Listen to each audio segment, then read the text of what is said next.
Hello guys, കഴിഞ്ഞ പ്രാവശ്യം excise വന്നവർ എന്നോട് പറഞ്ഞതാണ് മോനെ എന്റെ കൈ വന്നൊരു സ്ഥാനം കിട്ടിയിരുന്നെങ്കിൽ പോയതാണ് കേസ് വേറെ വകുപ്പിൽ കുഞ്ഞ് ജയിലിൽ പോകുന്ന അവിടെ കിടക്കേണ്ടത്. ഇത് എന്നെ ഉദ്ദേശിച്ചാണ്, എന്നെ തന്നെ ഉദ്ദേശിച്ചാണ്, എന്നെ മാത്രം ഉദ്ദേശിച്ചാണ്. സംശയമുണ്ടോ? അത് പോലീസുകാരുടെ റോള്, നമ്മളെ റോള്. ഞാൻ സാറോട് പറഞ്ഞ കാര്യം നമ്മൊരു ലൈവ് കിട്ടിയ ഞാൻ സാറിന്റെ കാര്യത്തിൽ തീരുമാനം ഔട്ടാ.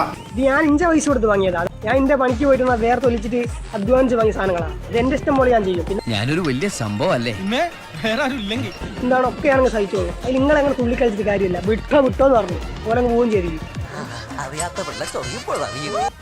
Hello guys, ബുദ്ധനാണ്. പിന്നെന്താണെന്ന് വെച്ചിട്ടുണ്ടെങ്കിൽ നമ്മൾ കഴിഞ്ഞ പ്രാവശ്യം ഒരു വീഡിയോ അപ്ലോഡ് ചെയ്തിരുന്നു, ഒരു ഡ്രഗ്സിന്റെ MDMA. അത് അന്നത്തെ ചോരത്തിളപ്പിന്. ഇപ്പൊ എന്ത് ചോര തണുത്തു പോയാ? പിന്നെ അത് ശരിക്കും MDMA എന്നല്ല, അതായത് കല്ലുപ്പായിരുന്നു. എന്താ ഇത്? ജീരകമുണ്ട്, കല്ലുപ്പ്, സാധാ ഉപ്പ്. പിന്നെ അത് നമ്മൾ വീഡിയോ സോഷ്യലിന്റെ ഭാഗമായി ചെയ്ത തെറ്റെന്നാണ്. ആ കണ്ണീര് തുടച്ചിട്ട് പറ, കുറച്ചുകൂടി വിശ്വസിക്കാൻ തോന്നും. തീർച്ചയായിട്ടും നമുക്ക് നല്ല ബോധ്യമുണ്ട്. നമ്മൾ അത് ഒരു റീച്ചിന് വേണ്ടി ചെയ്താണ്. അങ്ങനെ നല്ലല്ലോ, നീ നല്ല പറഞ്ഞതെല്ലാം നിന്റെയാണെന്നല്ലേ പറഞ്ഞു. സാറേ ആ സമയത്ത് മാസിലങ്ങ് ആയിപ്പോയാണ് സാറേ അങ്ങനെയൊക്കെ. അതാണ് മെയിൻ ആയിട്ടുള്ള കാര്യം. പക്ഷെ ഇത്ര റീച്ച് ആവുമെന്ന് വിചാരിച്ചില്ല. പിന്നെന്താണ്